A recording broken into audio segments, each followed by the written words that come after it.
सुख समृद्धी शांती आयुरारोग्य संतती संपत्ती वर्चस्व आयुष्य धन मान पुत्र पौत्र जय लाभ यश काम धर्म अर्थ काम मोक्ष या सगळ्या गोष्टी द्यायला जो समर्थ आहे त्याला स्वामी समर्थ म्हणतात. स्वामींची भक्ती करताना तर भक्तांनी काय करायला पाहिजे, कशी असावी स्वामींची? महाराजांचा सोपा संदेश आहे, 10 बोटांची करुणी केळ मस्तिष्काचे करुणी श्रीफळ अर्पा मज लागी ते.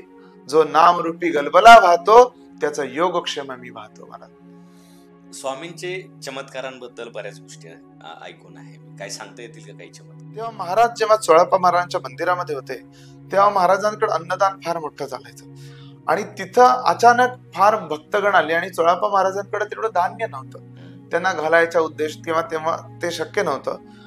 आणि तेव्हा महाराज म्हणाले ही खंडी शिजव, म्हणाले ही शेवटपर्यंत पुरेल. आणि एवढ्या अशा खंडीमध्ये ती आजही आपण गेला तर तिथं अक्कलकोट आहे 5000 माणूस जेवण निघाला. आजच्या तरुण पिढीला श्री स्वामी समर्थांच्या ह्याच्यातून काय शिकायला पाहिजे? एक गोष्ट लक्षात घ्या, मी सगळ्या युवा पिढीला किंवा सगळ्यांना सांगतो, जो अवतार सोहळा संपन्न होत असताना किंवा हे सगळं घडत असताना ज्यांच्यामुळं आपल्याला एक ओळख आहे, निदान एवढं तरी लक्षात घ्या, तो ब्रह्मांडाचा चालक आहे.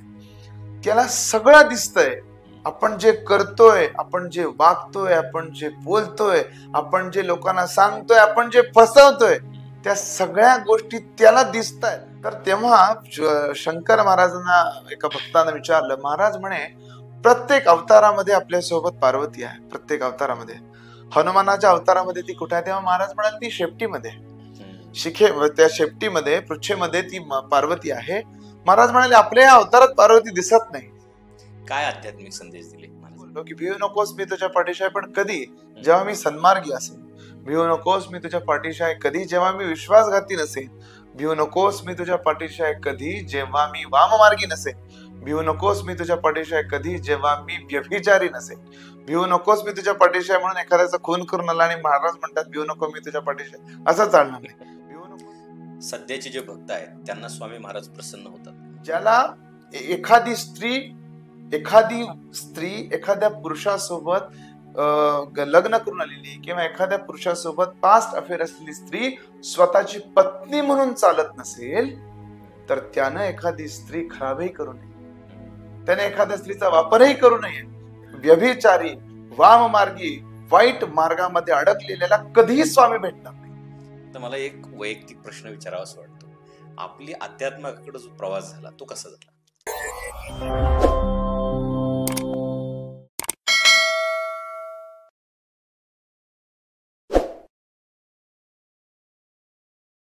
जय महाराष्ट्र मंडळी, मी पी.के. भांडवलकर. चहा विथ सत्ता या कार्यक्रमामध्ये पुन्हा एकदा तुम्हा सर्वांचं मी मनपूर्वक स्वागत करतो. मन थांबून गेलं की एक आवाज येतो, भिवू नकोस रे, समर्थ आहे तुझ्या पाठीशी. आणि जिथं जीवनाचा भार जड होतो तिथं कुणीतरी हळूच म्हणतं, दत्त दयाकर दिगंबरा. आजच्या या धावपळीच्या ताणतणावाच्या जगात आपण विसरलो आहोत ती करुणा, ती श्रद्धा, ती गुरूंची ओढ. पण या पॉडकास्टमध्ये आपण पुन्हा अनुभवू दत्तगुरूंचा आशीर्वाद आणि श्री स्वामी समर्थांचं आश्वासन. आजच्या पॉडकास्टमध्ये आध्यात्मिक गप्पा होणार आहेत. आज आपल्याबरोबर आहेत ओमकार नवली हारकर महाराज. तर मंडळी, आजचा पॉडकास्ट खूप महत्त्वाच्या विषयावर होणार आहे आणि खूप इंटरेस्टिंग होणार आहे, त्यामुळे शेवटपर्यंत नक्की बघा. आणि अजून चॅनलला जर सबस्क्राईब केलं नसेल तर सबस्क्राईब करून घ्या आणि बेल आयकॉन दाबायला विसरू नका. रामकृष्ण हरी महाराज. रामकृष्ण हरी. कसे आहात? एकदम मजेत. आपण? एकदम मजेत. आपण सत्ता मंचावर आलात आणि आमची शोभा वाढवली, त्याबद्दल मी आपला सतशः आभारी आहे. खूप खूप आभार. आज आपण खूप आध्यात्मिक गप्पा मारणार आहोत. श्री स्वामी समर्थांबद्दल आपण आज बोलणार आहोत. खूप मजा येणार आहे आणि विषयही खूप छान आहे. मला सुरुवातीला जाणून घ्यायला आवडेल की श्री स्वामी समर्थ कोण होते आणि त्यांचा जन्म कुठे झाला होता? सगळ्यात पहिल्यांदा श्री स्वामी समर्थ कोण होते या प्रश्नावर एक मला विचाराल तर एका ओळीमध्ये अधोरेखित करायचं झालं तर परब्रह्म होते. पण तेवढं म्हणून सांगण्यापेक्षा महाराजांचा विस्तार किंवा महाराजांनी कशा पद्धतीनं अनुभव देऊन मी कोण आहे हे लोकांना दाखवलं हे सांगायला मला आवडेल. स्वामी समर्थ महाराजांचा जन्म किंवा याच्याविषयीची जर ग्रंथ संदर्भ बघितले किंवा महाराजांचे गुरु लीलामृत वाचलं, महाराजांचं स्वामी चरित्र सारामृत वाचलं, महाराजांवर झालेले ग्रंथ वाचले तर त्याच्यात असलेल्या उल्लेखानुसार महाराजांचा जन्म किंवा महाराजांचं प्राकट्य अवस्था, महाराजांचं प्रकट स्थान म्हणावं तर कर्दळीवनात झाला. आता बऱ्याचदा काही शोधांनुसार कर्दळीवन कुठं आहे तर कृष्णा नदी पाताळगंगेच्या मध्ये ब्रह्मगिरी, रुद्रगिरी, विष्णुगिरी या पर्वतावर गेल्यानंतर जे असीम जंगल आहे त्या जंगलामध्ये कर्दळीवन असं म्हणलं जातं. त्याचं कारण असं की जेव्हा श्रीमान श्री श्री श्री नृसिंह सरस्वती स्वामी महाराजांनी स्वतःचं अवतार कार्य संपवायचं ठरवलं आणि महाराज ध्यानावस्थेमध्ये ज्या ठिकाणी जाऊन बसले ते कर्दळीवन, आणि त्याच महाराजांवर जेव्हा वारुळ धरलं, एक वर्ष वर्ष वर्ष जातील त्या पद्धतीने वारुळ धरलं आणि तिथं उद्धव नावाचा लाकूड तोड्या. काय झालंय म्हणजे स्वतः लाकडं तोडायच्या उद्देशाने जेव्हा तिथे गेला आणि फांदी काढत असताना किंवा झाडावर मारत असताना ती कुऱ्हाड ज्या वारुळावर पडली आणि त्या वारुळातून जी रक्ताची चिळकांडी उडाली, त्यामधून जो अवतार झाला तो अवतार म्हणजे श्री नृसिंहवान अर्थात अक्कलकोट निवासी श्री स्वामी समर्थ महाराज. स्वामींचा जन्म किंवा महाराजांची प्राकट्यावस्था त्या दिवशी किंवा त्या क्षणाला चालू झाली म्हणून आजही आपण चैत्र शुद्ध द्वितीयेला महाराजांचा प्रकट दिन म्हणून साजरा करतो. त्या दिवशी महाराज प्रकट झाले. उद्धवान, आपण एक गाणंही ऐकतो बघा की उद्धवान उद्धार केला, माणसाचा परमात्मा हा झाला, कर्दळीच्या वनातून वारुळाच्या बनातून एक दिव्य प्रकाश निघाला, उद्धवाने उद्धार केला, माणसाचा पुण्यात्मा हा झाला. तर त्या उद्धवानं मारलेल्या त्या पडलेल्या त्याच्या हातातून त्या कुऱ्हाडीमधून जी वारुळावरून जी रक्ताची चिळकांडी उडाली त्यामधनं हा अवतार झाला. अर्थात स्वामी महाराजांना अवतार म्हणणं कितपत योग्य मला माहित नाही. जे स्वयं दत्त आहे, जे महाराजांना अवतार कितवा अवतार, दुसरा अवतार, तिसरा अवतार, चौथा अवतार हे म्हणण्यापेक्षा जे स्वयं दत्त रूप आहेत, फक्त एक शब्दानुरूपे सांगायचं म्हणून हा एवढावा अवतार, म्हणून आपण महाराजांचा हा अवतार असं म्हणतो. साक्षात महाराज परब्रह्म आहेत, महाराज स्वयं दत्त आहेत, याच्या पलीकडे दुसरं काय उत्तर नाही. अगदी बरोबर, खूप छान. अक्कलकोट स्वामी समर्थ या नावामध्ये काय रहस्य? आता म्हणजे महाराजांनी आपण जे म्हणतो ना की एक गाव किंवा एक स्थान, ज्या स्थानामध्ये काहीच नाहीये त्या स्थानामध्ये महाराज गेले. आजही महाराजांना अक्कलकोट निवासी किंवा आपण जेव्हा महाराजांचा विचार करतो की अनंत कोटी ब्रह्मांड नायक राजाधिराज योगीराज परब्रह्म सच्चिदानंद भक्त प्रतिपालक अक्कलकोट निवासी महाराज जर बघितलं तर परब्रह्म किंवा विश्वचालक आहेत, सगळ्या विश्वात्मक विश्वामध्ये ते आहेत. पण अक्कलकोट म्हणतो का तर ते परब्रह्मानं स्वतः निवडलेलं स्थान आहे. महाराजांना स्वतःला वाटलं की त्या स्थानामध्ये जावं. महाराजांचं अवतार कार्य सुरू झाल्यानंतर महाराज सोलापुरात आले, महाराज कलकत्त्याला गेले, काली मातेचं दर्शन घेतलंय, काशीला गेलेले आहेत, विश्वनाथाचं दर्शन घेतलेलं आहे, त्र्यंबकेश्वराला आला, तेच गाण्यामध्ये पुन्हा सांगितलेलं आहे, त्र्यंबकेश्वराला आला, आला काशी सोडून, महादेवाच्या दर्शना उभा हात जोडून. हे महादेवाचं ज्यांनी दर्शन घेतलं तिथून महाराजांचे अवतार कार्य झाले आणि महाराज तिथून सोलापुरात आले. सोलापुरातून महाराज अक्कलकोटात आले. अक्कलकोटामध्ये सगळ्यात पहिल्यांदा महाराज ज्या ठिकाणी आले ते ठिकाण म्हणजे अक्कलकोट मध्ये असलेलं महाराज स्टँड जवळ असलेलं श्रींचं खंडोबा मंदिर. त्या खंडोबा मंदिरामध्ये आजही आपण जर गेला तर तिथे एक शिळा आहे, ज्या शिळेवर महाराज बसले. ज्या शिळेवर बसलेले असतात तो दिवस ज्या दिवशी महाराज अक्कलकोटात आले तो म्हणजे अश्विन शुद्ध पंचमी अर्थात ललिता पंचमी. ललिता पंचमीच्या दिवशी महाराज अक्कलकोटामध्ये आले. सगळ्यात पहिल्यांदा महाराजांनी हे अक्कलकोट ज्या ठिकाणी काहीच नाहीये, काही नाही, असं चोळाप्पा महाराजांच्या समाधी मठामध्ये जर गेला तर चोळाप्पासाठी महाराज अक्कलकोटात आले असंही काय काय ठिकाणी म्हणतात. आणि त्यांची परम भक्ती किंवा त्यांचे परम तेज किंवा त्यांची निष्ठा त्यापायी महाराज अक्कलकोटात आले असंही सांगतात. श्री स्वामी समर्थांचं जीवनकाल नेमका सांगता येईल का कोणता? हा, महाराजांचं जीवनकाल जर बघितला तर 1800 शतकामध्ये 1856 महाराजांनी अवतार कार्य सुरू झालं आणि महाराजांनी देह ठेवला ते म्हणजे 1878, म्हणजे एकंदर 22 वर्ष महाराज अक्कलकोटमध्ये होते. महाराजांच्या एकंदर जसं म्हटलं तसं की 22 वर्षामध्ये महाराजांनी 22 युग चालेल इतकं लोकांना दिलेलं आहे. असं आहे. काय आध्यात्मिक संदेश दिले महाराजांनी? महाराजांनी खूप सगळ्यात पहिल्यांदा महाराजांचा जो प्रसिद्ध आहे सगळ्यांच्या ऐकण्यात आहे तो म्हणजे भिवू नकोस मी तुझ्या पाठीशी आहे. बऱ्याचदा लोकांना प्रश्न पडतो की म्हणजे महाराज भिवू नकोस मी तुझ्या पाठीशी आहे म्हणतात, चला आपण गेलं. म्हणजे मी याच्यावर मध्येही बोललो की भिवू नकोस मी तुझ्या पाठीशी आहे पण कधी, जेव्हा मी सन्मार्गी असेन. भिवू नकोस मी तुझ्या पाठीशी आहे कधी, जेव्हा मी विश्वासघाती नसेन. भिवू नकोस मी तुझ्या पाठीशी आहे कधी, जेव्हा मी वाममार्गी नसेन. भिवू नकोस मी तुझ्या पाठीशी आहे कधी, जेव्हा मी व्यभिचारी नसेन. भिवू नकोस मी तुझ्या पाठीशी आहे म्हणून एखाद्याचा खून करून आला आणि महाराज म्हणतात भिवू नको मी तुझ्या पाठीशी आहे, असं चालणार नाही. भिवू नकोस कधी, जेव्हा तू सच्चा आहेस, प्रामाणिक आहेस, तुझ्या भक्तीशी तू खरा आहेस, तेव्हाच महाराज म्हणतात भिवू नकोस मी तुझ्या पाठीशी आहे. हा महाराजांनी दिलेला पहिला संदेश. दुसरा म्हणजे महाराज म्हणतात निश्चिंत जा मी आहे. जर कधी आपण अक्कलकोटात गेला असाल, पूर्वी आता अक्कलकोटचं जे नूतनीकरण झालं याच्या आधी याचं अक्कलकोट जर बघितलं तर त्या वटवृक्षाखाली एक महाराजांचं छोटस पादुका आहे, वडाखाली ठेवलेल्या आहेत. तिथं त्या वडावर लिहिलेलं असायचं की ह्या वटवृक्षाने श्री स्वामींशी पाहिले, आणि त्या खाली लिहिलं होतं महाराज म्हणलेले तिसरा संदेश, हम गया नाही जिंदा आहे. हा तिसरा संदेश. महाराज म्हणतात मी गेलेलो नाही, मी आजही आहे. कारण मी जेव्हा भक्तांवर अन्याय होतो तेव्हा येतो, ज्याप्रमाणे भगवद्गीतेत श्रीकृष्ण सांगतात की अनन्यास चिंतयन्तो माम ये जनः पर्युपासते तेषां नित्याभियुक्तानां योगक्षेमं वहाम्यहम्. जो अनन्य भावाने मला शरण जातो त्याचा योगक्षेम मी चालवतो. याच पद्धतीने महाराज म्हणतात जो मला शरण आलाय. महाराजांनी जेव्हा देह ठेवला तेव्हा महाराजांना विचारलं की महाराज पुन्हा दर्शन किती? तेव्हा महाराज म्हणाले पंढरी जळेल तेव्हाच मी उठेन. जेव्हा पंढरी जळेल तेव्हा मी उठेल. डोंगर बोलतील तेव्हाच मी बोलेन. महाराज म्हणतात पंढरी जळेल तेव्हाच मी उठेन. अर्थात महाराजांना सांगायचंय की हे माझं अस्तित्व गेलेलं नाही, मी इथंच आहे. कारण पंढरी कधी ठरली तरी जळणार नाही, बरोबर. डोंगर ठरली तरी बोलणार, म्हणजे मी इथंच आहे, मी गेलेलो नाहीये. त्या पद्धतीने महाराज म्हणतात की मी इथंच आहे, माझं अस्तित्व कायम आहे. जो अनन्य भावाने मला शरण जाणार आहे त्याचा योगक्षेम मी 100% चालवणार आहे. ज्याप्रमाणे भगवान सांगतात, श्रीकृष्ण सांगतात की धर्म संस्थापनार्थाय संभवामी युगे युगे. प्रत्येक युगात मी अवतार घेतो. त्याच पद्धतीने महाराज म्हणतात मी अवतार आपल्यासमोर असे घेत राहणार आहे, अर्थात मी आहेच.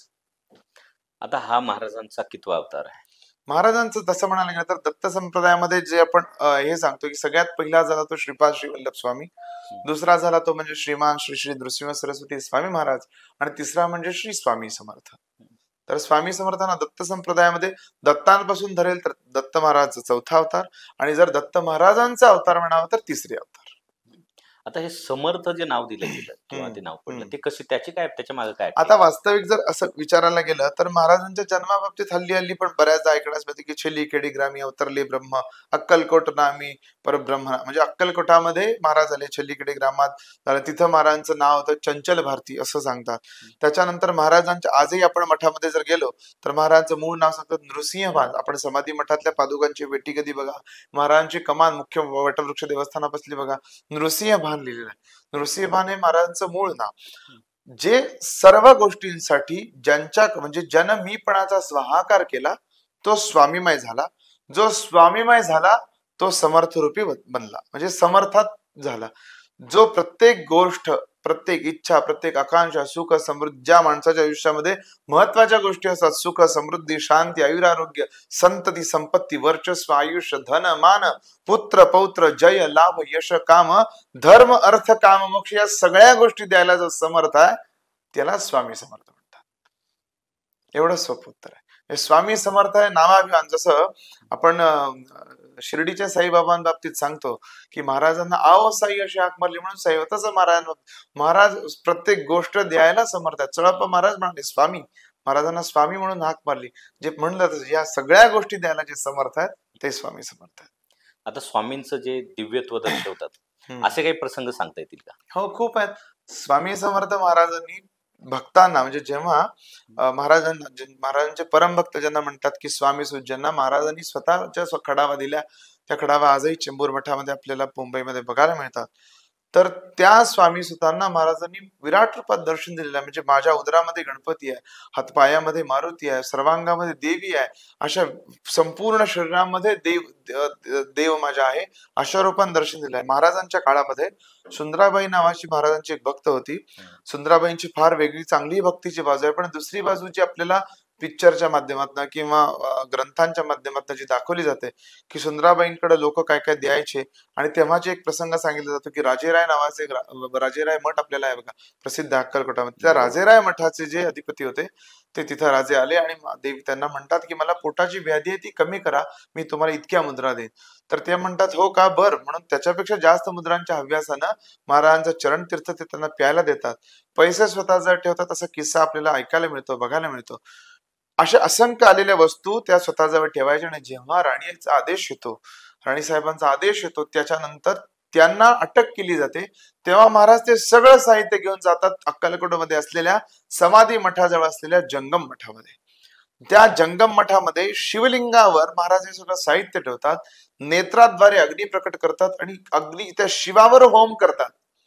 जो शंकरावर होम करू शकतो तो स्वयं शंकर आहे. मी म्हणलं तसं की त्यानं उभ्या रूपानं समोर दाखवावं आणि आपल्याला दिसावी या गोष्टींची आवश्यकताच नाही. अशा असंख्य रूपात महाराजांनी दर्शन दिले. आपल्या सांगलीचे कोटणीस महाराज म्हणून होते, म्हणजे ज्यांची परंपरा आज ज्यांचे भक्त शिष्य परिवारानं, म्हणजे केळकर परिवार फार मोठा आहे सांगलीमध्ये, ज्यांची 101 वर्षांची अखंड, आता 102 वर्ष झाली, 102 वर्षाची कीर्तन परंपरा आहे. म्हणजे मामासाहेब केळकर, नाना केळकर, अण्णा केळकर, दादा महाराज केळकर. तर ह्या केळकर परिवारामध्ये मामा केळकर असतील, जसं म्हणतात तसं की दादा महाराज असतील, मामा महाराज असतील, आत्ताचे पीठाधीस्थ नाना महाराज असतील, ह्यांचे जे कुलगुरु जे आहेत ते कोटणीस महाराज, ते कट्टर देवी उपासक होते, देवी भक्त होते. आणि त्यांना असं कोणीतरी सांगितलं की असं असं अक्कलकोटमध्ये स्वामी समर्थ महाराजांचे म्हणून आहेत, त्यांच्या दर्शनात ते म्हणले मी देवी उपासक आहे, मी मानतो तर माझ्या अंबाबाईला, याच्या पलीकडे कुणाला मानत नाही. तर ते म्हणाले आपल्याला महाराजांनी अंबाबाईच्या रूपात दर्शन दिलं तर. समोर गेले, समोर बघतात तर महाराज जगन्मातेच्या रूपात प्रगट झालेले होते. हे सांगायचं म्हणतात की महाराज म्हणतात की मी जगन्माता आहे, त्रिभुवनाचा पालक, सगळ्या गोष्टी माझ्या इथं खेळतायत, तर तुम्हाला दुसरीकडे जायची गरज नाही. असे असंख्य प्रसंगातून नावातच स्वामी आहे, नामातच स्वामी आहे. सगळ्या वेगवेगळ्या रूपात महाराजांनी भक्तांना दर्शन दिलेलं आहे. बरोबर. आता देवाकडे जाण्याचा साधेपणाचा मार्ग स्वामींनी कोणत्या पद्धतीने दाखवला? हा, अगदी सोप्या आणि साध्या पद्धतीने जर आपण विचारलं तर महाराज जेव्हा अक्कलकोटमध्ये होते तेव्हा अक्कलकोटमध्ये असलेल्या महाराजांकडे वेगवेगळ्या क्षेत्रातले त्या काळातले महामहिम राजे यायचे, त्या काळात महाराजांच्या भोवती असलेले तंत्रमंत्रिक यायचे. अशी एक घटना किंवा असा एक उद्देश महाराजांचा सांगितला जातो की महाराज अक्कलकोटमध्ये असताना एक जादूगर, तंत्रमंत्र जाणणारा एक मांत्रिक महाराजांकडे आला आणि तिथे वेगवेगळ्या विद्या तो त्याच्या करायला लागला. काही केल्या त्याच्या लक्षात आलं की इथं काय होत नाही, त्याच्या लक्षात आलं कोणतरी वेगळा दिव्य पुरुष इथं आहे. महाराजांकडे बघितलं, महाराज म्हणा काय म्हणतोय तोंडात ते बंद कर. म्हणजे कशाला, मी काय म्हणत नाही म्हणे, काय म्हणू, शिवहर शंकर अखंड चाललेला असायचं नामाभिमान, शिवहर शंकर नमामि शंकर आपण जे ऐकतो काय.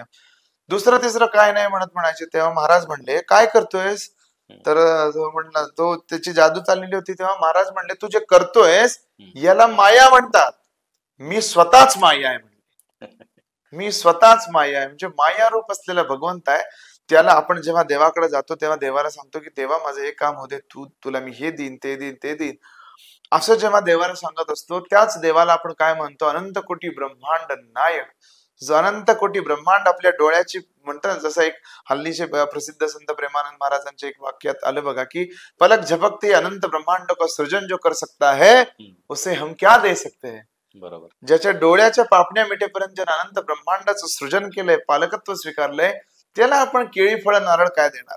महाराजांचा सोपा संदेश आहे, 10 बोटांची करुणी केळ, मस्तिष्काचे करुणी श्रीफळ, अर्पा मज लागी ते. जो नामरूपी गलबला वाहतो त्याचा योगक्षेम मी वाहतो. महाराज म्हणतात नाम रूप, ज्याला नाम कळतंय त्याच्या भोवती मी 100% आहे, त्याच्या भोवती राहतो. याच्या बाबतीत परमपूज्य गोंदावलेकर महाराजांचं एक फार मोठं उदाहरण आहे.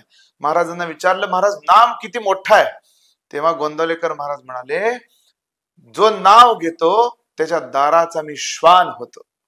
विचार करा, इतक्या परम विभूतीने ज्याच्या पायावर लाखो करोडोच्या माया असणारी संत महंत विभूती, ज्यांच्याकडं अनेक आध्यात्मिक अनुभवात अशी माणसं पायावर डोकं टेकतात, अशा विभूतीनं नामाला स्वतःसमोर श्वानाची उपमा द्यावी, इतकं मोठं नाव आहे. आणि ते नाव घेतलं तर आपोआप माझ्यापर्यंत आपण पोहोचतात. त्यासाठी कुठल्या मठात, कुठल्या केंद्रात, कुठल्या स्थानाला, कुठल्या समाधी, कुठेही जाण्याची गरज नाही, महाराज तुमच्यापर्यंत येतील, पण नाव स्वच्छ घेतलं पाहिजे. बरोबर. आता आपण म्हटलं की स्वामी स्वयं महादेव होते, शंकराचा अवतार होते, पण शंकरांचा स्वभाव जर बघितला, तिसरा डोळा, रुद्रावतार, तर स्वामींचा स्वभाव कसा होता? खूप तापट होता महाराज. चिडके, म्हणजे जसं म्हणतात की काटेवर गोड घरी आतमिती, तसं काठेवर दिसायचे. पण ते जेवी गजानन महाराजांचा एक ग्रंथामध्ये दासगुण महाराज म्हणतात, जेवी पिली वाघिणीची खेळती तिच्या अंगावरी, दात दाणा भयंकर आया रुळे मानेवर, नेत्र जेवी खदरांगार, ब्रह्मांड जाळू पाहती, परी तिच्या नेत्राची भीती नसे पिलासाची. ते दिसते रागीट किंवा काय, पण ते पिलांसाठी नाहीये, स्वभक्तांसाठी नाहीये, ते कुणासाठी आहे, अभक्तांसाठी. जे वाईट वागतील त्यांना त्याची भीती आहे. तुम्ही बघा सद्गुरु शंकर महाराजांच्या बाबतीतलाच मला यावर एक किस्सा आठवतो. बरेच जण महाराजांना म्हणतात की महाराज असे तापड दिसतात, चिडके दिसतात, किंवा स्वामी महाराजही असे तापड दिसतात. तर तेव्हा शंकर महाराजांना एका भक्तानं विचारलं, महाराज म्हणे प्रत्येक अवतारामध्ये आपल्यासोबत पार्वती आहे. प्रत्येक अवतारामध्ये. हनुमानाच्या अवतारामध्ये ती कुठे आहे? तेव्हा महाराज म्हणाले ती शेपटीमध्ये त्या शेपटीमध्ये पृच्छेमध्ये ती पार्वती आहे. महाराज म्हणाले आपल्या या अवतारात पार्वती दिसत नाही. महाराज म्हणाले माझ्या नेत्रात आहे. म्हणून आजही बघा शंकर महाराजांच्या समोर उभारून डोळ्यात डोळे घालायला जाडच होत नाही, कारण शक्ती स्वरूप पार्वती डोळ्यात बसलेली आहे. म्हणून तुम्ही कधी अशा संतांचा जर आपण हे केला, संघ मिळाला, तर आपल्याकडे त्या जे त्यांच्या ज्या क्रोध रूप किंवा या सगळ्या गोष्टी आहेत ना, या सगळ्या आपल्या वाम वासना षड रिपू हे सगळं धुण्यासाठी आहे. स्वामी महाराजांच्या बाबतीत मला बरेच जण प्रश्न म्हणजे बरेच जण म्हणतात की साधू कुणाला म्हणतात, तर त्याच्यावर एक फार सोपं आणि सात्विक उत्तर आहे. ज्याला 6 धुता येतात त्याला साधू म्हणतात. षड रिपू ज्याला धुता येतात तोच साधू होतो, आणि जो साधू होतो तो स्वामींपर्यंत पोहोचतो. एवढंच आहे. ज्याला षड्रिपू धुता येतात तो स्वामींपर्यंत जातो, आणि हेच काम त्यांचं क्रोध रूप करत आहे. जे चिडकं जे आपल्याला दिसतंय ना, जे रागीट रूप आहे, याच्यामध्ये महाराज सगळे जाळून धुवून काढतात. महाराज तेव्हाही सुंदराबाईंचा प्रसंग झाला तेव्हाही महाराज म्हणालेले आहेत की स्वस्वरूप धुवायला पाहिजे होतंस, माझ्या जवळ बसून हे सगळं स्वच्छ बायजांग स्वच्छ शुद्ध करायला पाहिजे होतंस, पण मोहात अडकलीस आणि स्वतःचा नायनाट करून घेतलास.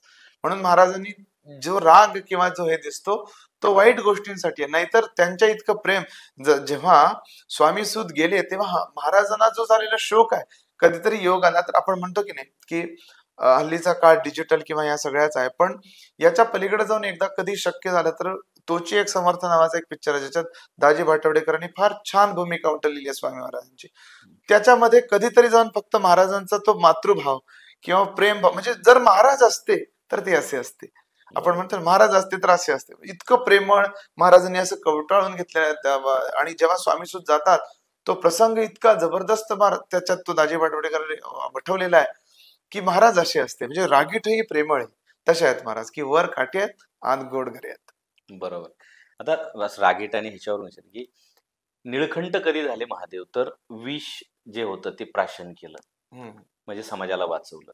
तसा काही प्रसंग आहे का की समाजाला वाचवण्यासाठी काही त्यांनी आपण म्हणतो की त्याग केलाय स्वामींनी? हा, म्हणजे जसं आपण विचारलं की नीलकंठ किंवा झाले किंवा भगवान, आपण जो म्हणतो की विश्व वाचवण्यासाठी भगवंतांनी विष धारण केलं, विष केलं, अमृत सगळ्यांना दिलं जातंय. आत्ताच आम्ही मगाशी चर्चा करत असताना एक गोष्ट आमच्या बोलण्यात आली की अमृत पान कुणी करू दे, मग वाईट असू दे अगर चांगला असू दे त्याला त्याचा लाभच होतो, पण विषपान करणारा चांगला असो अगर वाईट असतो तो विष पिऊन मरतो. त्याच पद्धतीनं स्वामी महाराजांचं अस्तित्व, अक्कलकोटामधलं अस्तित्व हाच खरा मोठा चमत्कार आहे. महाराज तिथं असताना महाराजांनी असंख्य भक्तांचा वेगवेगळ्या अनुभवांनी उद्धार केलेला आहे. जसं आपण विचारलं की लोकांसाठीचं एक कार्य, तेव्हा महाराज जेव्हा चोळाप्पा महाराजांच्या मंदिरामध्ये होते तेव्हा महाराजांकडे अन्नदान फार मोठं चालायचं, आणि तिथं अचानक फार भक्तगण आले आणि चोळाप्पा महाराजांकडे तेवढं धान्य नव्हतं त्यांना घालायचा उद्देश, किंवा तेव्हा ते शक्य नव्हतं. आणि तेव्हा महाराज म्हणाले ही खंडी शिजव, म्हणाले ही शेवटपर्यंत पुरेल. आणि एवढ्या अशा खंडीमध्ये ती आजही आपण गेला तर तिथं अक्कलकोटात आहे, 5000 माणूस जेवून निघाले. 5000 माणसांना अन्नदान झालं, 5000 माणसं जेवून निघाले. त्या दिवशीचं जर ते अन्नदान झालं नसतं तर कदाचित आपण म्हणतो की तेवढ्या लोकांना उपासमार झाली असती, तेवढे लोक बसले असते. दुसरे प्रसंग, महाराजांची नख किंवा आम्ही एक एक थोर लोकांशी बोललेल्या अक्कलकोटामधल्या, महाराजांचे गळलेले केस लोकांनी घरात घेऊन गेल्यानंतर लोकांच्या वाईट गोष्टी, रजयुक्त तमोयुक्त गोष्ट किंवा तंत्रमध्येनं लोकांना अवश्य करण्याचा, वाईट गोष्टी करण्याचा प्रयत्न ज्यांनी केलाय त्यातनं लोक सहज बाहेर पडलेले आहेत.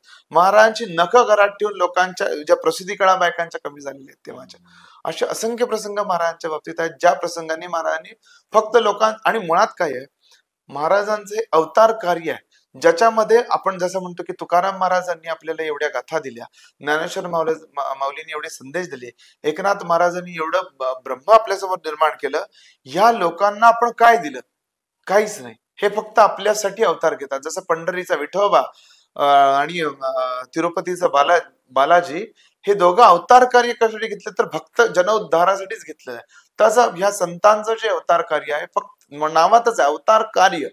अवतार फक्त लोकांच्या कल्याणासाठी, लोकांच्या उद्धारासाठी, लोकांचं चांगलं होण्यासाठीच आहे. बऱ्याचदा आपण बघतो की निगेटिव्ह एनर्जी असते विश्वात आहे, तर स्वामींच्या भक्तीने ती जाते का?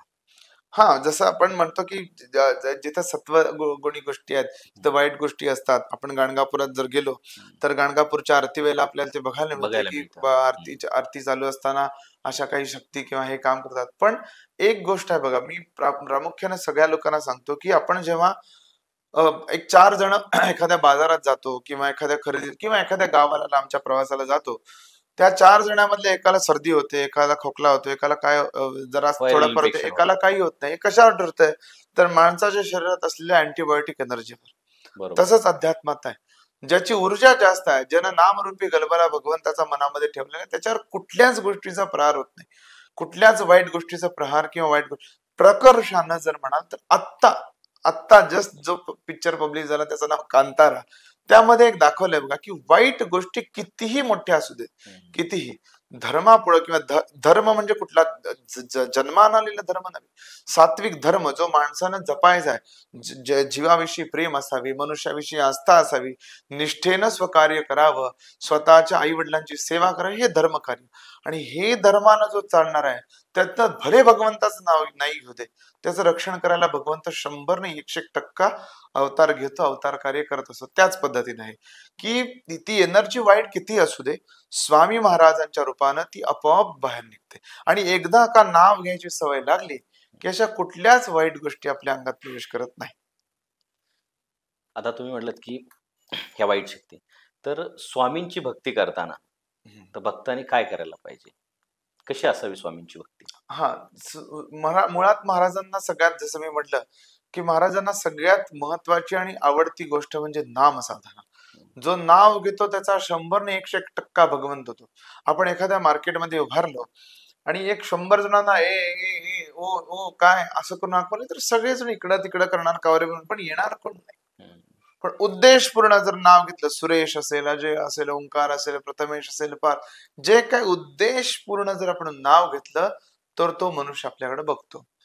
एखाद्या 100 माणसांमध्ये उद्देशपूर्ण नाव घेतल्यावर तर जो माणूस बघतो, तर टार्गेटेड रोज जर त्याचं नाव घ्यायची सवय लागली तर तो 101% येणार आहे. तुलसीदास महाराजांच्या बाबतीत आपल्याला बघायला मिळतो तो प्रसंग, जेव्हा तुलसीदासांना अकबरानं अटक केली आणि कारागृहात डांबलं, तेव्हा महाराजांनी काय केलं असेल? महाराजांनी दुसरं तिसरं काय केलं? तेव्हा महाराजांनी स्वतः ज्याची सेवा केली त्या हनुमंताचं नाव घेतलं, त्या हनुमंताची चालीसा अखंड म्हटली आणि जुई चालीसा म्हटली त्या चालीसेवरच प्रभुत्व, त्या चालीसेच फलद्रूप म्हणून असंख्य वानरांनी त्या किल्ल्यावर हल्ला केला आणि तुलसीदासांची सुटका केली.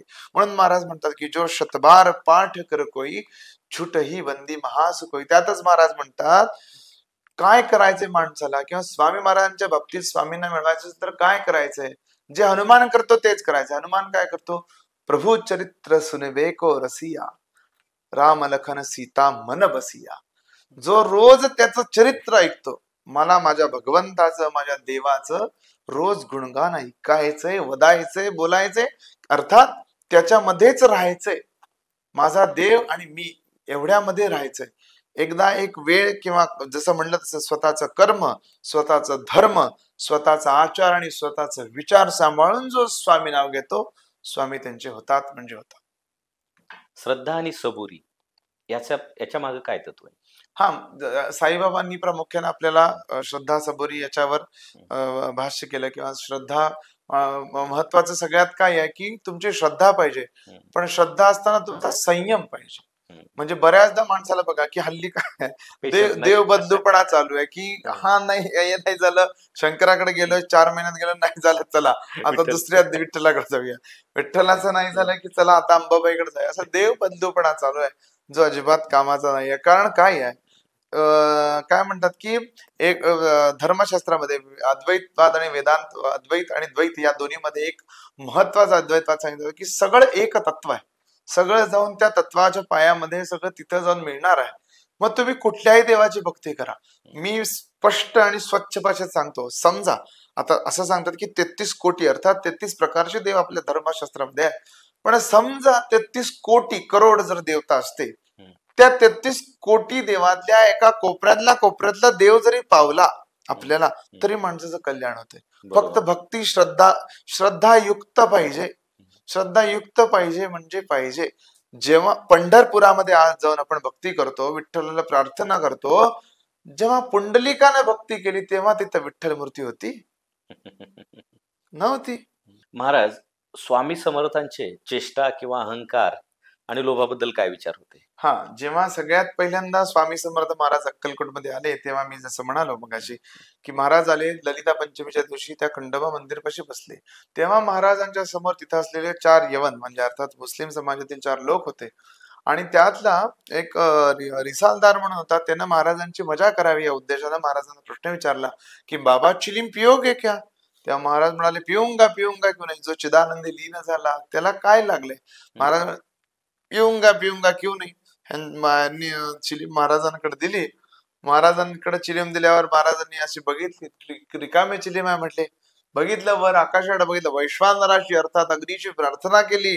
दुसऱ्या मिनिटाला त्या सरशी अग्नी प्रकट झाला. महाराज चिलीम म्हणा लागले. हे 4 जण बघतात, त्यांना आश्चर्य वाटलं. महाराजांकडे गेले, तेव्हा नमस्कार केला, महाराजांना प्रार्थना केली. त्यावेळेला तिकडे अजान झाला आणि अजान म्हणजे या इलाही हमदुलिल्लाह. तेव्हा महाराज म्हणायला लागले ला इलाहा इल्लल्लाह बिस्मिल्लाहिर रहमानिर रहीम. महाराज म्हणायला लागले. तेव्हा महाराजांना विचारलं महाराज की आपण फकीर हो क्या? तेव्हा महाराज म्हणाले यदा यदा हि धर्मस्य ग्लानिर्भवति भारत अभ्युत्थानम धर्मस्य तदात्मानं सदाम्य. अर्थात महाराज म्हणाले महाराज आप हिंदू हो क्या? तेव्हा महाराजांनी उग्रमुखानं बघितलं. महाराज म्हणाले न मी हिंदू न मुसलमान याचे नसे मजला भान, स्पृश्य स्पृश्य भेद नसे जाण, सर्व मला सारखे. महाराज म्हणाले. महाराजांनी हा एक संदेश दिला आणि तेव्हा महाराज म्हणाले याद रखो मजाक सांप तो नहीं लेकिन सांप से भी ज्यादा जहरीली है.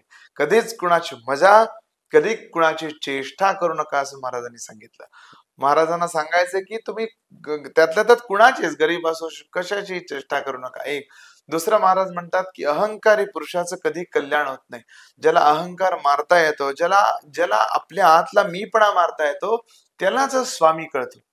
ज्याला मीपणाचं ओझं घेऊन तिथं जातो. महाराजांच्या काळातलाच किस्सा आहे की महाराजांच्या काळात एक संन्यासी महाराजांकडे गेला आणि महाराजांसमोर असे वेगवेगळे खेळ मांडून तंत्रमंत्राच्या जीवावर करायचा प्रयत्न केला. त्या जाळाच्या त्या अग्नीच्या पुढेही महाराजांनी त्याला येऊ दिलं नाही. तेव्हा महाराज म्हणाले तुझा अहंकार तुझ्या जवळ ठेव. आपल्याकडे असलेल्या साधनांमध्ये, आपल्याकडे असलेल्या विचारांमध्ये, आपल्याकडे असलेल्या आध्यात्मिक ज्ञानावर आपल्याला समाधान असावं, अहंकार नसावा. अहंकार आणि दुसरी गोष्ट आहे याच्यावरच स्वामी महाराजांचा एक किस्सा, जसा आपण अहंकार म्हणाला त्यातच एक उत्तर आहे की महाराज म्हणतात सेवा करता करता माणसाचा साधू होतो, सेवा करता करता सेवकाचा साधू होतो, पण स्वामी झाला तर त्याचा नाश होतो. स्वामी झाला की नाश आहे 100%. आपल्या गुरुच्या पायामध्येच आपण आयुष्य जन्म बसलं पाहिजे. आपण स्वामी व्हायचा प्रयत्न केला तर मग विनाश होतो. तिथंच महाराज म्हणतात की अहंकार चालत नाही. तिसरं आपण म्हणालात की लोभ, याच्या बाबतीत तर महाराजांच्या काळातले महाराजांनी अनेक किस्से सांगितलेले आहेत. सुंदराबाईंच्या बाबतीतच महाराज म्हणतात की लोभ करून किंवा ज्याला मी मिळवता येतो, ज्याला मी कळालोय, ज्याला स्वामी कळालाय त्याला बाकी कशाची गरज नाहीये, त्याच्या सगळ्या गोष्टी आपोआप चालणार. त्यामुळे लोभ चांगला नाही. तो कशाचाही असो, मग कुठल्याही गोष्टीचा असो, तो चांगला नाही. सध्याचे जे भक्त आहेत त्यांना स्वामी महाराज प्रसन्न होतात का? त्याचे काही उदाहरणं देता येतील का? हल्ली मी जसं म्हणलं तसं की घराघरामध्ये मला महाराज भेटले, महाराज माझ्या अंगात आले, महाराजांनी मला दृष्टांत दिला, महाराज समोर आले, असं सांगणारा वर्ग फार वाढलेला आहे. एक गोष्ट लक्षात घ्या, मी सगळ्यांना, युवा पिढीला किंवा सगळ्यांना सांगतो, जो अवतार सोहळा संपन्न होत असताना किंवा हे सगळं घडत असताना ज्यांच्यामुळं आपल्याला एक ओळख आहे, निदान एवढं तरी लक्षात घ्या, तो ब्रह्मांडाचा चालक आहे. त्याला सगळं दिसतंय. आपण जे करतोय, आपण जे वागतोय, आपण जे बोलतोय, आपण जे लोकांना सांगतोय, आपण जे फसवतोय, त्या सगळ्या गोष्टी त्याला दिसतायत. भले त्याला त्या माणसाला दिसतील नाही दिसतील, पण कुविचारी राहून, वाईट वागून, व्यसनी, व्यभिचारी आणि महाराजांच्या तत्वांच्या विरोधात जाऊन आपण लोकांना जेव्हा सांगत असतो की महाराज मला भेटलेत, महाराजांचा मला दृष्टांत झाला, महाराज माझ्या स्वप्नात आले, नाही, हे निव्वळ थोतांड आहे, निव्वळ खोटेपणा आहे. महाराज कधी मिळतात? जेव्हा तुम्ही महाराजांचे परम भक्त असता. महाराजां आणि दुसरी तिसरी गोष्ट नव्हे, महाराजांनी त्या काळामध्ये भल्या भल्या लोकांना दाखवून दिले. तेव्हाचे बडोद्याचे राजे असतील, तेव्हाचे स्थानिक राजे असतील, असे कित्येक लोक महाराजांकडे यायचे, वेगवेगळ्या याचना करायचे. तेव्हा महाराज म्हणायचे की हा सगळा डामडौल, हा सगळा तुमचा जो ऐश्वर्य आहे, याचा त्रास जर माझ्या भक्तांना होणार असेल तर हा डामडौल काय कामाचा आहे. असे किती लोक, असे किती राजे महाराजे मी घडवतो आणि पाडतो, या सगळ्या राज ऐश्वर्याची किंमत माझ्या लंगोटी एवढं नाही, असे महाराज म्हणायचे. विचार करा, अशा महान विभूतीनं आपल्याला काय शिकवलंय तर सन्मार्ग, काय शिकवलंय तर भोळी भक्ती, काय शिकवलंय तर माझं नाव घ्या. याच्या पलीकडे त्यांना काही लागत नाही. खोटं बोलून, व्यभिचारी वागून, म्हणजे काय म्हणतात, महाराजांच्या तत्वाच्या पलीकडे जाऊन महाराज मिळाले सांगणं, या धर्म नव्हे. महाराज भेटतात, आपण जसं म्हणाला की भेटतात का, 100% भेटतात. व्रत, वैकल्य, अनुष्ठान, पारायण या दिलेल्या पॅटर्नच्या बाहेर जायला पाहिजे. व्रत, वैकल्य, अनुष्ठान, उंबराला प्रदक्षिणा, त्याच्यानंतर महाराजांचे उपवास, या सगळ्यावर तुकाराम महाराजांचं स्पष्ट विधान आहे. महाराजांना म्हणले, महाराज उपवासानं देव पावतो का? महाराज तुकाराम महाराज म्हणतात, उपवासेन पावे दैवत, उपासनेने पावे दैवत. उपासनेनं देव भेटतो, उपवासेन पावे दैवत. पर उपवास कुठला? जो मनापासून आहे, म्हणजे हृदयापासून, इडा, पिंगला, सुषुम्ना यामध्ये असणाऱ्या ज्या 12 आपल्याला ट्रॅक रेस्पिरेशनचे मिळतात, रिकामे दर जे मिळतात, ज्या मधल्या गॅप मध्ये, त्या रिकाम्या ठिकाणी जेव्हा आपण नाव घेतो, त्या मधल्या गॅप मध्ये उपवास करत असताना जेव्हा नाव घेत राहतो, तेव्हा त्या उपवासावर, उपश्वासावर आपल्याला देव भेटतोय. एवढी रताळी, केळी, तुमच्या साबुदाणा खाऊन उपवास नाही आहे. उपवासाची व्याख्या वेगळी. ह्या सगळ्या कर्मकर्यांनी किंवा कर्मकांडांनी देव भेटेल नाही असं नाही, पण ह्याच्या पलीकडं महाराज प्राप्तीसाठी सगळ्यात सोपा मार्ग भक्ती. महाराजांना प्रार्थना करून, महाराजांना सांगून, महाराजांना आळवून, महाराजांचं रोज नाव घेऊनच महाराज भेटतील, त्याच्याशिवाय नाही. आणि असे महाराज असतील, जो कोण अनुभवी पुरुष सांगत असेल तर नक्कीच त्याला महाराज भेटले. आता बऱ्याचदा आपण बघतो की आपण म्हणता की मनात भक्ती असली पाहिजे, मनात भाव असला पाहिजे. पण हल्ली बघतो आपण की लोक फोटो ठेवतात, मूर्तीपूजा करतात. मग आता मनात भाव असला पाहिजे का मूर्तीपूजेने देव पावतो? नाही, काय आहे, सगुण आणि निर्गुण ह्याच्यावर फार मोठ्या लोकांनी चांगलं लिखाण केलेलं आहे की निर्गुणातीत भक्तीपर्यंत पोहोचण्यासाठी आधी सगुणापासून जायला लागतंय. कारण तेवढी प्रत्येक माणूस जो सामान्य रहाट गाडग्यातनं बाहेर पडलेला आहे, त्याला स्वतःची मतं मांडण्यासाठी कोणतरी समोर असावा लागतंय, ही त्याच्या मनाची तयारी आहे की त्याला त्याच्याशिवाय देव कळत नाही किंवा काय नाही. म्हणून त्यासाठी सगुण उपासना आधी आपण करतो. मग मूर्ती असो किंवा फोटो, प्रतिमा असो, सगुण उपासना करतो. आणि त्याच्या पलीकडे जाऊन एकाग्र चित्त निर्धादा, असं आमच्या श्रीविद्येचे परमगुरु सांगतात की एकाग्र चित्त ज्याचा आहे, एकाग्र चित्त एका आसनी जो बसतो, जो कुणाच्याही संपर्कात राहत नाही, त्याला देव किंवा त्याला परमेश्वर कळतो. पण ते कळण्यापर्यंतची स्टेज, ते कळण्यापर्यंतची उंची प्राप्त होण्यासाठी आधी सगुण उपासना गरजेची असते. मूर्ती असो किंवा काय असो. कारण प्रत्येकाला उठून जर आपण सांगायला लागलो की एखाद्या खोलीत बस आणि जाऊन महाराज किंवा स्वयंपण, तर ते थोडस किंचित अवघड जाईल. पण त्याच्या आधीची तयारी जी आहे ती सगुण उपासना आहे. मूर्ती बघणं, त्या मूर्तीच्या तत्वापर्यंत जाणं, तिच्या हृदयापर्यंत पोहोचणं आणि मग म्हणणं की महाराज आपण माझ्या हृदयात आलेला आहात, आता मला आपल्या या मूर्ती रूपाने दर्शनाची गरज नाही. परवाच एका म्हणजे काय म्हणतात की एका मला विचारलं, जर खरं दर्शन किंवा खरं माणसाला दर्शन किंवा होईल, किंवा माणसाला जो खरा भक्त आहे किंवा जो खरा संत आहे किंवा जो परम हे झालेला आहे, त्याच्या समोर जेव्हा भगवंत येईल ना, तो ओळखूच शकणार नाही. का ओळखू शकणार नाही? कारण सगुण उपासनेची सवय आहे. भगवंत वेगवेगळ्या रूपात चराचरात आपल्या समोर कसा येईल, कसं. आता जसं म्हणलं, आम्ही धनकवडीमध्ये महाराजांचं दर्शन घेत होतो, मला तो प्रसंग सांगतानाही भरून येत आहे की महाराजांचं दर्शन घेऊन जेव्हा आम्ही जस्ट 1-2-3 दिवस 8 दिवसापूर्वी महाराजांचं दर्शन घेतलं आणि एक व्यक्ती आमच्या समोर आली आणि ते आमच्याशी इतके गप्पा मारल्या त्यांच्याकडनं, म्हणजे मी त्यांच्यासमोर बोललोच नाही, फक्त ते बोलत होते, मी ऐकत होतो. ते माझ्या सोबत असलेल्या मित्रांना म्हणाले की मी यांच्या सेवेला महाराजांनी पाठवलंय. तुम्हाला पटणार नाही, हे ऐकून माणसाला काय वाटावं की आपण ज्याला आराध्य मानतो त्याच्या मठात आपण आहे, एक माणूस येतो मला सांगतोय की मी तुमच्या सेवेला आलोय, मला प्रसाद आणून देतो, मला पाणी आणून देतो, पाणी दिल्यावर चांगले चांगले बोध देतो, हे सांगतो की महाराज आपल्याला एक दिवशी महाराज आपल्या मूर्तीमधून बोलणार आहेत, हे त्या माणसाच्या तोंडात ऐकायला मिळतंय.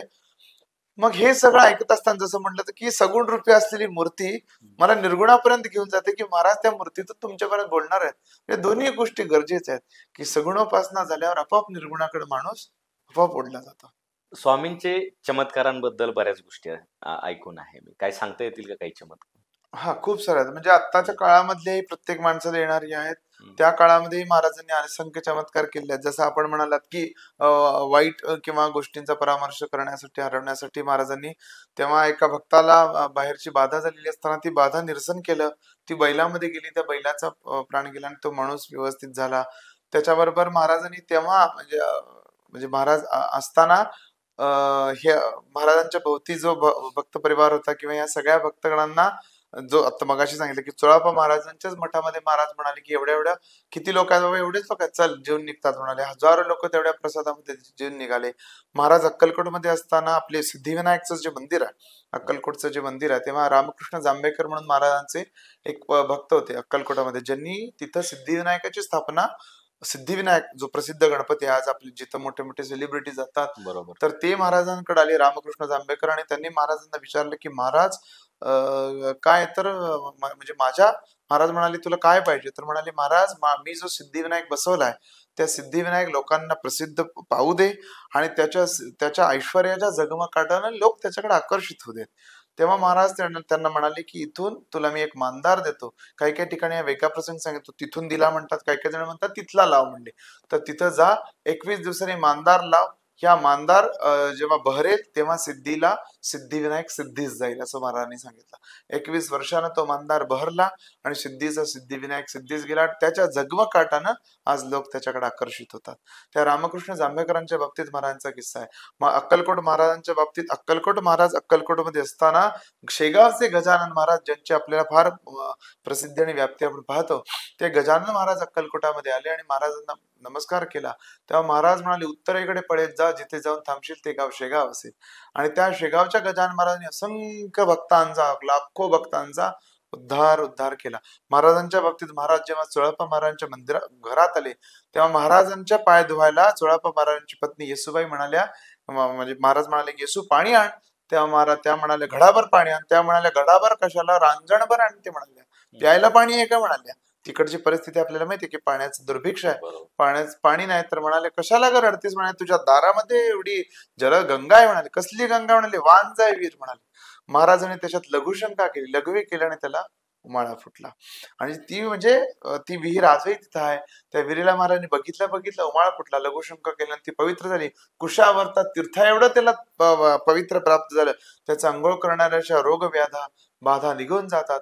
अशा पद्धतीचे असंख्य चमत्कार महाराजांनी, जे लौकिक अर्थाने ज्याला चमत्कार म्हणावं, असे असंख्य चमत्कार महाराजांनी केलेले आहेत. भक्तांना महाराजांची, स्वामींची जी कृपादृष्टी लाभलेली आहे किंवा अनुभूती आलेली, ती कशा पद्धतीची आली? भक्तांना म्हणाल तर महाराज वेगवेगळ्या रूपात, वेगवेगळ्या ठिकाणी, वेगवेगळ्या स्थानाला महाराज अनुभव देत असतात. महाराज असतानाच नव्हे, महाराज गेल्यानंतरही, समाधीनंतरही असंख्य असे चमत्कार घडलेले आहेत की ज्या चमत्कारांमुळे लोकांना स्वामींविषयीची आस्था, स्वामींविषयीचं प्रेम किंवा स्वामी महाराजांवरची निष्ठा बळकट झाली. महाराज जेव्हा अक्कलकोटमध्ये होते तेव्हा जसं आपण म्हणतो की एक वर्ग असतो जो प्रचंड महाराजांची सेवा करतो, प्रचंड सेवा करतो. त्या वर्गाला महाराजांच्या जाण्यानंतर काय किंवा कसं असा हे पडतो. तर महाराज जेव्हा अक्कलकोटमध्ये होते तेव्हा महाराजांनी बाळाप्पा महाराजांच्या मठात जर आपण कधी गेलात तर महाराजांचे पाय त्या मठात उठलेले आहेत. जर आपण कधी गुरु मंदिर मध्ये गेला तर वेगवेगळ्या त्या फरशा तिथं गेल्या की आपल्याला इकडे पाय टाकू नका किंवा इकडे सांगितलं जाते, तिथं पाय उठले. म्हणजे महाराजांनी स्वतःचं अस्तित्व अशा वेगवेगळ्या चमत्कारातून दाखवले की हम गया नाही, जिंदा है, मी गेलेलो नाहीये, मी आजही आहे.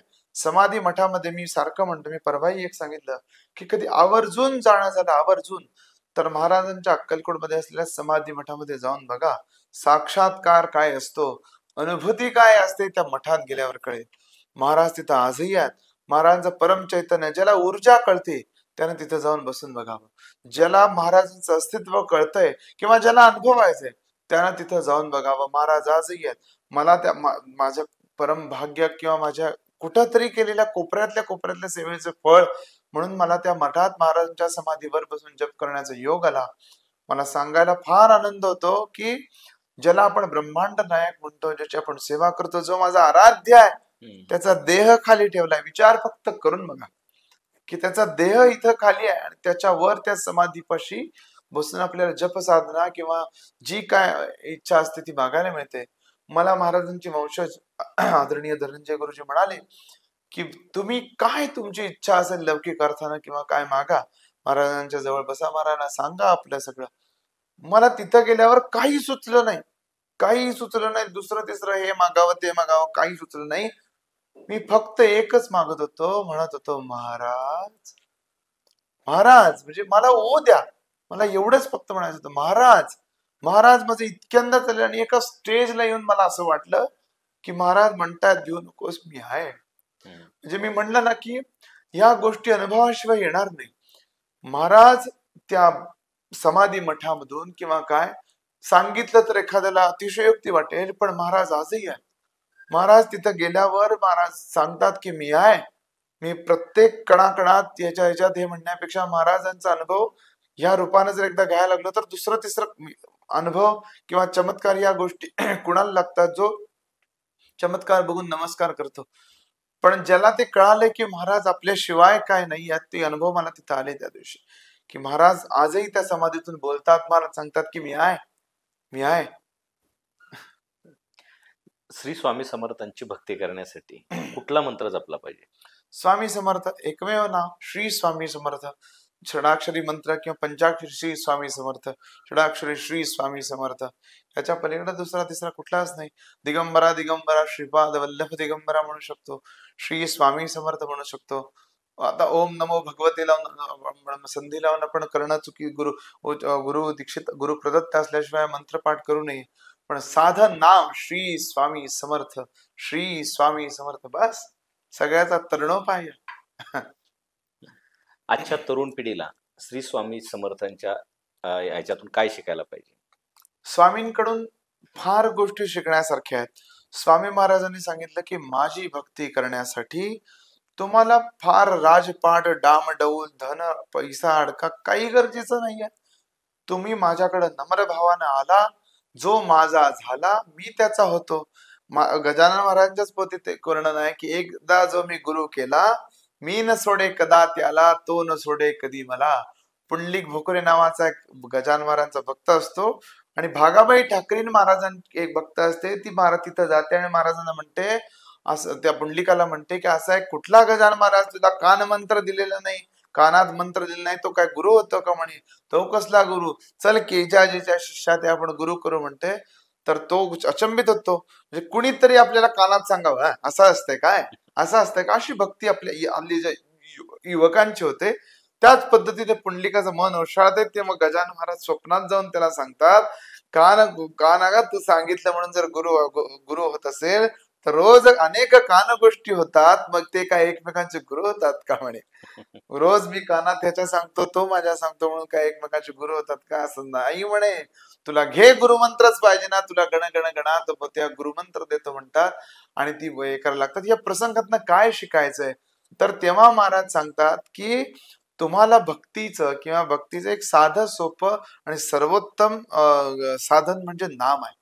याच्या पलीकडे काय नाही. युवकांना किंवा हल्लीच्या युवा पिढीला थोडाफार असा श्रीमंतीचा किंवा मोठा सोस आहे.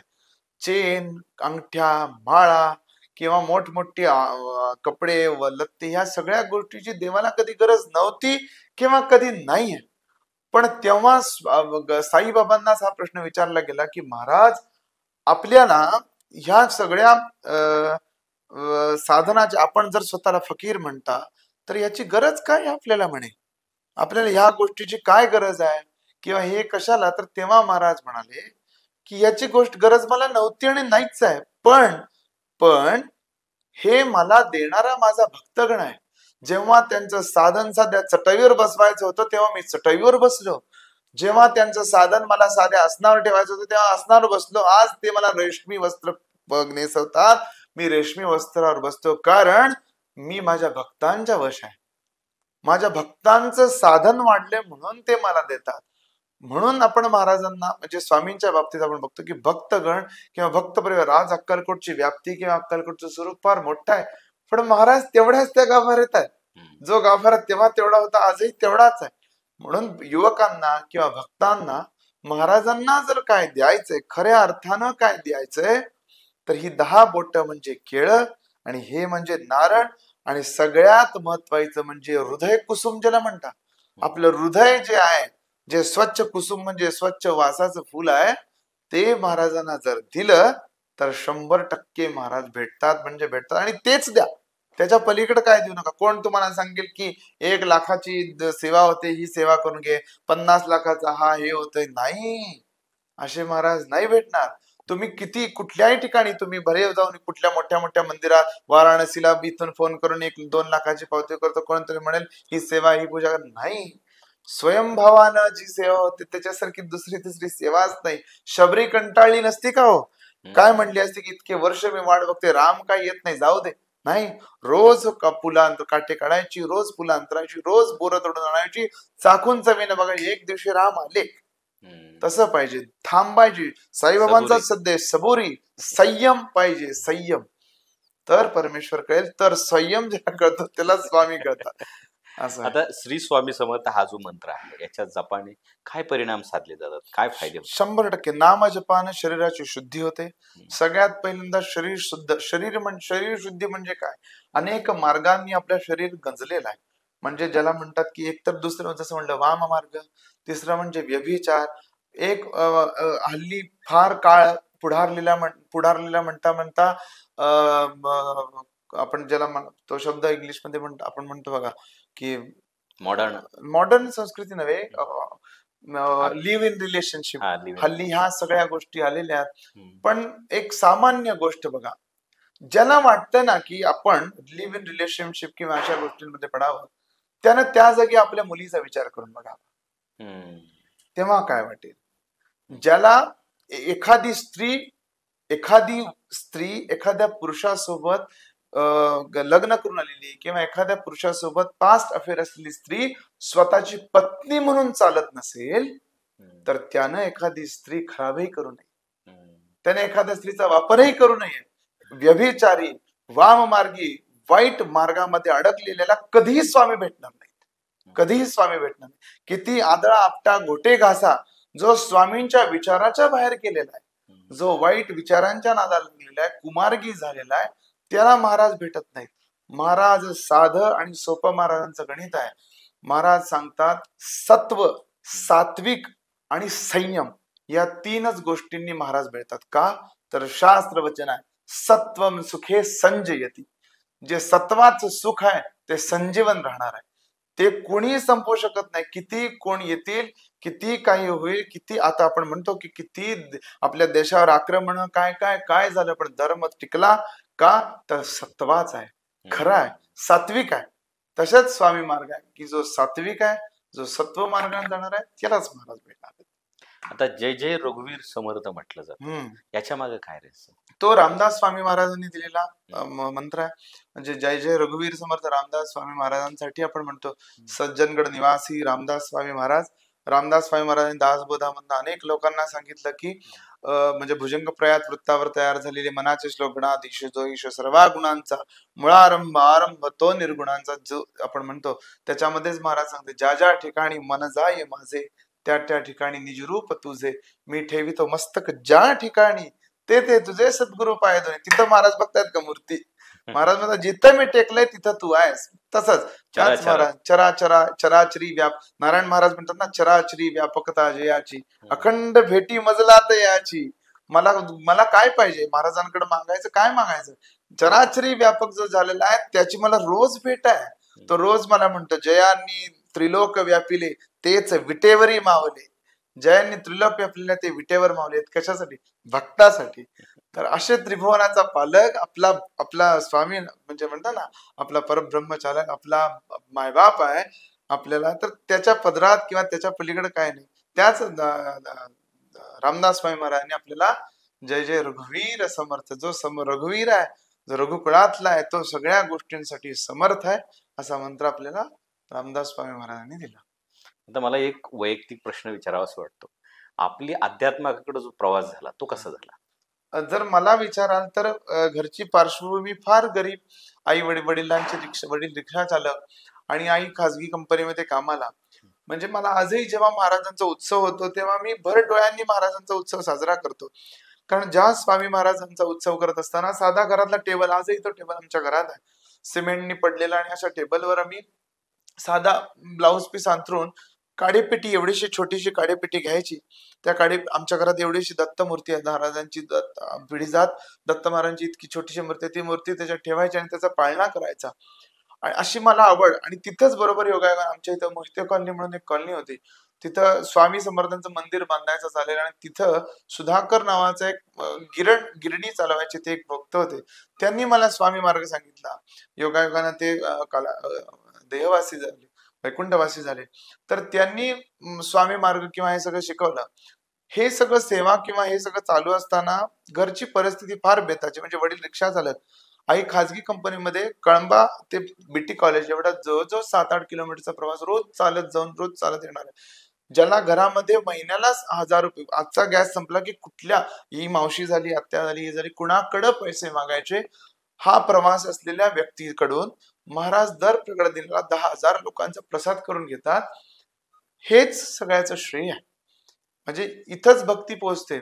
मी सारखं महाराजांकडे नमस्कार करत असताना मला असं वाटायचं, मी लोकांचे उत्सव किंवा कार्यक्रम बघायचो तेव्हा वाटायचं की लोक खऱ्या फुलांचे हे करतात, आम्ही आर्टिफिशियल फुलं हे करायचो. असं मला फार वाटायचं की महाराज हे कसं, किंवा हे कसं आम्ही उत्सव कसे करू, किंवा माझी इच्छा आहे की असं करावं, पण ते घडायचं नाही.